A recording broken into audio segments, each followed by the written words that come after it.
सर्वांना माझा नमस्कार।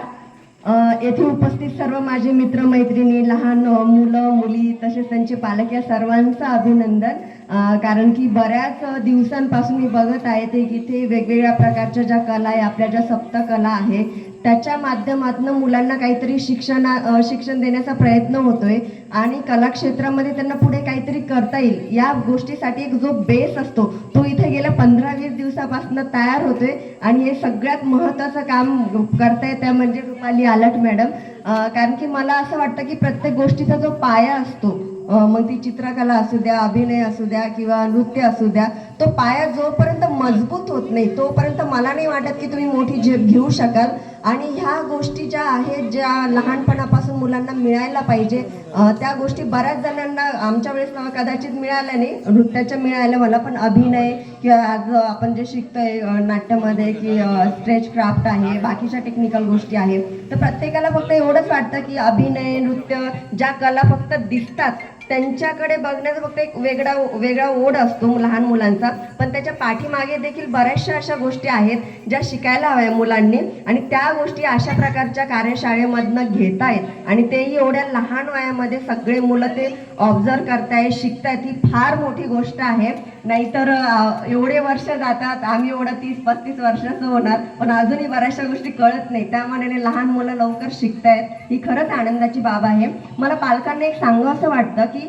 शाळा कॉलेज या सगळ्या ज्या गोष्टी आहेत त्यामध्ये कॉमन गोष्ट आपल्याला बघायला मिळते की मुलांनी फक्त अभ्यास करायला पाहिजे, चांगले मार्क मिळवायला पाहिजे, तेव्हा कुठे तो एका वेगळ्या लेवलवरती सक्सेस होईल आयुष्यामध्ये। पण मला असं वाटतं तुम्ही फक्त परीक्षेमध्ये सक्सेस होऊ शकता, तुम्हाला जर का आयुष्यामध्ये जर का सक्सेस व्हायचं असेल तर त्यासाठी तुम्हाला तुमचा वेगळा प्रयत्न करावा लागेल। मग प्रत्येकामध्ये वेगवेगळ्या प्रकारच्या कला असतात, कोणामध्ये चित्रकला आहे, कोणामध्ये डान्स आहे, काय, तर प्रत्येक आईवडिलांनी आपल्या मुलांमधील ज्या उपजत कला आहे त्या ओळखायला हवा आणि ती जी गोष्ट आहे ती याच लहान वयामध्ये घडते असं मला वाटतं आणि त्या दृष्टीने प्रयत्न करायला पाहिजे की आपल्या मुलाला नक्की काय आवडतं त्या गोष्टीकडे लक्ष देऊन त्यांना त्या प्रकारे गोष्टी करून द्यायला पाहिजे आणि हे सगळ्यात महत्त्वाचं काम या प्रकारच्या कार्यशाळेमध्ये बघायला मिळतं। तर मला एकच वाटतं की एवढं छोटंसं गाव असून रुपाली आलाट मॅमने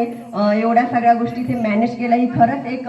फिमेलसाठी फार मोठी गोष्ट आहे आणि प्राऊड फील करते की एक मुलगी इथे येऊन काहीतरी वेगळं करते, स्वतःचं अस्तित्व निर्माण करत आहे। नाहीतर त्यांचे देखील ती तसं बघितलं माझी फार जवळची मैत्रीण आहे आणि ती बऱ्याच वर्षापासून या क्षेत्रामध्ये काम करते। तर प्रत्येकाचा कल असतो की थोडंसं आपल्याला काही मिळालं की लगेच आपण पुणे मुंबई जाऊ, वेगळे कामं करू, आपल्याला ग्राउंड लेवलवरती काम म्हणून करायचं ना, आपल्याला पैसे मिळत ना कोणतं काही मिळत, पण तरी सुद्धा फक्त मुलांना काहीतरी शिकण्याची इच्छा आहे आणि त्यांना आपल्यातर्फे काय देता येईल ह्याकडे कल बघून त्यांनी हा सगळा एवढा प्रयत्न केलाय जो आम्ही एवढ्या 15-20 दिवसापासून बघितलाय, हा खरंच अभिमानास्पद आहे। आणि त्याहीसाठी मी जसं म्हणते की प्रत्येक गोष्टीचा एक सपोर्ट असतो, ती मुलगी असू द्या, घरातली एखादा माणूस असू द्या, काही असू द्या, तो सगळ्यात महत्त्वाचा सपोर्ट म्हणजे त्यांच्या आईवडिलांनी त्यांना केलाय की तू कलाक्षेत्रामध्ये काही कर, आम्ही तुझ्या सोबत आहोत। तर मला एकच वाटतं इथे जेवढे काही मुलं आहेत प्रत्येकाच्या आईवडिलांनी ही गोष्ट म्हणजे समजून घ्यायला हवी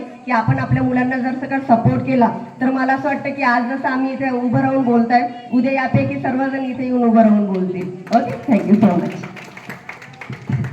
खूप छान मार्गदर्शन, धन्यवाद रेणू मॅडम। आमच्या पालकांना एवढे छान